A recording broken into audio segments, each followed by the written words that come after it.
दिनांक 18/11/2021 रोजी मोहम्मद अल्लाह मुस्तफा शेख जो हाफिजी आहे ते त्यांच्या अरबीच्या क्लासमध्ये त्यांनी एका 10 वर्षाच्या मुलावर लैंगिक अत्याचार केले होते आणि त्या अन्वये राजारामपुरी पोलीस स्टेशनमध्ये त्यांच्यावर गुन्हा दाखल होता।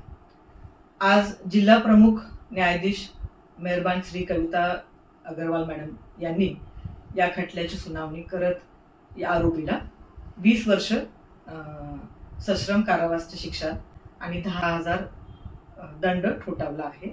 मान्य न्यायाधीशांनी आरोपीस दोषी ठरवून IPC 377 तसेच पोक्सो अंतर्गत 456 आणि ज्युव्हेनाइल जस्टिस ऍक्ट कलम 75 नुसार ही शिक्षा ठोठावली आहे। सदर कामात सरकार पक्षातर्फे 8 साक्षीदार तपासले आहेत आणि आरोपीतर्फे 2 साक्षीदार तपासले होते।